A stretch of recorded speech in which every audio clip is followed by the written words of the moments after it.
Can the prosecutors prosecute me? All they got is hearsay. Ryan Brown from J. Ryan Brown Law, we hear this question all the time. People have been arrested and charged with a crime, and they want to know, can they successfully be prosecuted if the entire state's case is based on hearsay?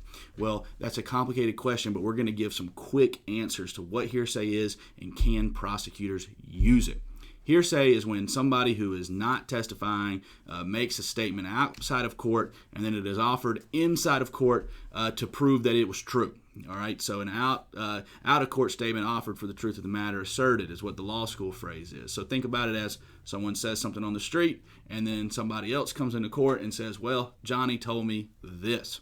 All right, that is generally not allowed to be used against you. The problem is there's a whole pile of times when they can use that against you. Most commonly, if the defendant said it. So there is an exception to the hearsay rule called an admission by a party opponent. And when the defendant in a criminal case says something to somebody, that person can come into the criminal courtroom and repeat what the defendant said. So it is possible through various other exceptions and that exception for prosecutors to make their entire case based off hearsay. Does it suck? Sure. But is that the world we live in? Yes. We're the defense attorneys. We are used to dealing with a set of circumstances and facts that make our job difficult, but we have to successfully combat them.